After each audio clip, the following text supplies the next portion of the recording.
गर्मी की वजह से स्कूलों और कई शिक्षण संस्थानों को बंद करने का आदेश दिया गया है, लेकिन पैदल चलने वाले और ऑफिस जाने वाले लोगों के लिए अभी भी चुनौतियां यस की तस हैं। खासकर बिहार में देखा जाए तो बीते कुछ दिनों के अंदर हीट स्ट्रोक और गर्मी की वजह से कई मौतें भी सामने आई हैं, जिसको लेकर आला प्रशासन भी अलर्ट मोड में है।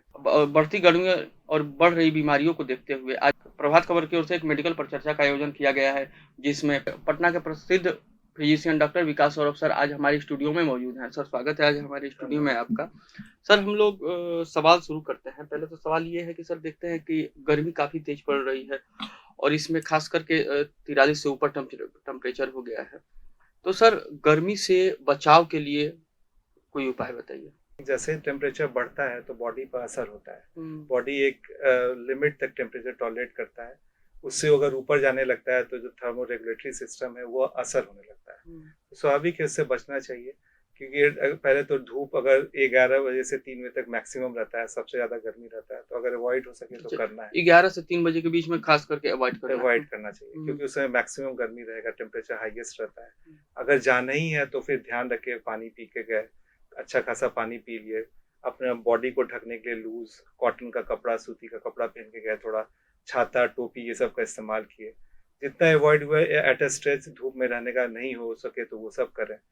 अगर फल उल में भी है तो कोई तरबूज, खीरा और शिकंजी, ये सब चीज़ जो है साथ कैरी करें, कभी ज़रूरत पड़ा तो पानी के रूप में उसको लेते रहे। इससे है कि आपका बॉडी का टेम्परेचर थोड़ा सा कंट्रोल रहेगा और उसके चलते हाई टेम्परेचर के चलते तो बॉडी में हानि होने का संभावना है वो कम हो जाएगा। हाँ, जैसे बहुत सारे क्या होता है कि लोग ये नहीं समझ में आता है कि गर्मी की वजह से ब्रेन हेमरेज का भी शिकायत होती है। अभी हम सर देख रहे हैं कई सरकारी हॉस्पिटलों में, पटना में और कुछ प्राइवेट हॉस्पिटल में भी ब्रेन हेमरेज के भी मरीज हैं। डॉक्टरों से बात करने के पे पता चला कि ये गर्मी की वजह से इनको ब्रेन हेमरेज हुआ है। तो क्या सर, गर्मी के वजह से ब्रेन हेमरेज होता है क्या? देखिए, एक संभावना तो रहता ही है, लेकिन ये यूजुअली उन लोग को होता है जो ऑलरेडी पहले सिक पेशेंट हैं, जिनको ब्लड प्रेशर है, उनको डायबिटीज़ अच्छा, है। जो हाँ, पुराने पुराने बीमारी है उन लोग क्योंकि सर बैकग्राउंड में रहता है, अच्छा जी। तो उनको चांस रहता है। होता क्या है, सिंपल इसमें समझने का ये है कि जैसे ही आपको गर्मी होता है तो डिहाइड्रेशन होता है, बॉडी अच्छा। में ब्लड थिक हो जाता है, हम्म। तो ऑटोमेटिकली ब्रेन का ही ब्लड थिक होता है तो हम्म। स्ट्रोक लगने का चांस बढ़ जाता है। हम्म। तो यही इसका पैथोजेनेसिस है मेनली। बहुत बार एक और उसको समझने का अगर डिटेल समझना है तो उसको जब अंदर जब बहुत टेम्परेचर बढ़ जाता है तो थर्मोरेगुलेटरी सिस्टम खत्म हो जाता है, फिर एंडोथेलियम से साइटोकाइनिन निकल जाता है, तो वो भी एक सेप्सिस टाइप का करना सिंड्रोम ब्लड में चेंजेस करके कर देता है। स्ट्रोक करने का चांस, चमकी आना लगना, कंफ्यूज हो गए, ड्राउजी हो गए, ये सब होने लगता है क्योंकि ये सब हाई टेम्परेचर के चलते। क्योंकि सर बहुत सारे लोगों का धारणा है कि नहीं, ठंडी में ही ब्रेन हेमरेज होता है और गर्मी में ऐसा नहीं है। तो यानी कि इसको हाई टेम्परेचर अगर ज़्यादा हो हाँ, तो उससे बचने की ज़रूरत हाँ, है, बचने, खास करके हाँ, पुराने मरीजों को। सही है। जी, जी, जी। सर, एक और ये हम पूछते हैं सवाल है कि हीट स्ट्रोक है क्या? उसके लक्षण क्या है? हीट स्ट्रोक एक तरह से आप समझिए कि जैसे एक एक एक फेज है। कोई अगर धूप में जाता है तो कैसे फर्क होता है, धूप में गए, आप ठीक से पानी पिए नहीं है, कपड़ा नहीं पहने हुए, ढके हुए नहीं है, लगातार काम कर रहे हैं, और बैकग्राउंड में अगर आप सिक हैं पहले से, kidney, liver, malignancy, chronic alcoholic हैं, तो ऑटोमेटिकली आपका दिक्कत शुरू होने लगेगा। पहले आपको हीट हीट क्रैम्प्स आने लगेगा, जैसे बॉडी में क्रैम्प्स लगने लगेगा, दर्द वर्द होगा, सॉल्ट वोल्ट जैसे पानी पसीना के थ्रू निकलेगा तो दर्द होगा।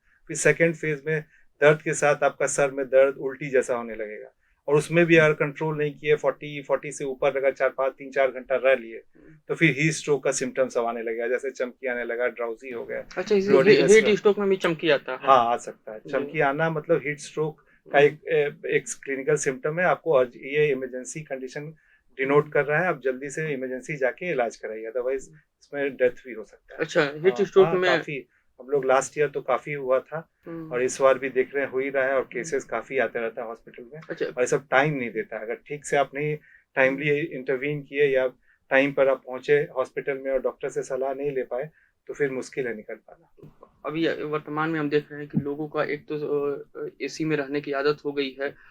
तो सर, एक कितना टेम्परेचर में रखें एसी, उसके बारे में सर कुछ बताइए?